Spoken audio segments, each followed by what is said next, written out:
Hello, bonjour. Aujourd'hui, je veux parler de Meghan Markle, leur documentaire sur les personnes d'influence dans ce monde.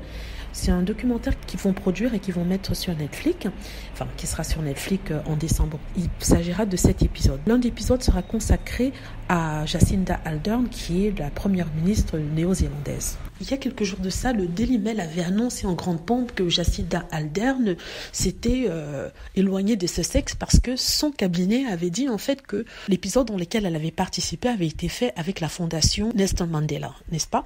Et qu'elle avait donné ses interviews et toutes ces images à la fondation qu'il avait sollicité en disant qu'il ferait des documentaires sur les personnes d'influence dans ce monde-là.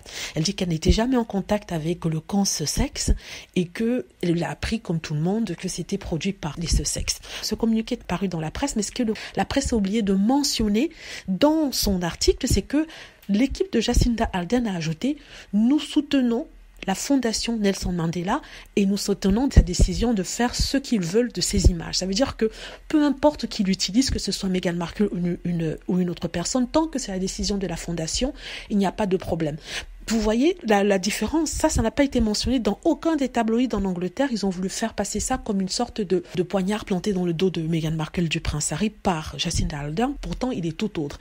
Il faut savoir que Jacinda Ardern doit maintenir un profil professionnel et c'est le cas ici. Elle a des connexions personnelles avec les Sussex qui n'ont rien à voir avec sa position de première ministre. Quand les journalistes l'ont interviewée par rapport à sa collaboration, c'est dans le cadre de son mandat de premier ministre du pays, donc elle répond en conséquence. Elle a très bien répondu que oui, elle a collaboré avec la Fondation Mandela qui a ensuite collaboré avec les Sussex pour faire porter ce documentaire parce que je ne pense pas qu'ils auraient eu la possibilité de le faire, en tout cas pas vers les bonnes plateformes dont ils souhaitaient avoir accès.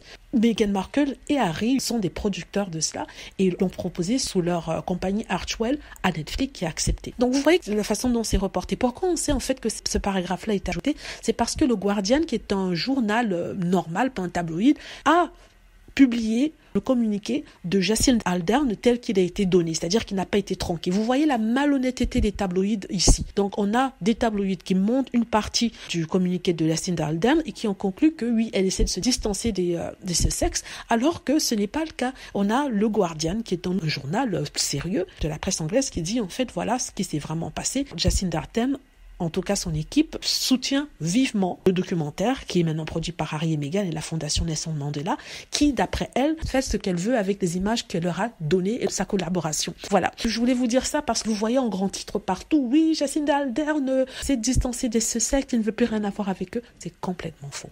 Voilà, dites-moi ce que vous en pensez, j'espère que vous avez aimé la vidéo. N'hésitez pas à cliquer sur like si c'est le cas, à vous abonner pour plus de vidéos et à cliquer sur la petite cloche afin d'être averti lorsque je poste une nouvelle vidéo. Merci.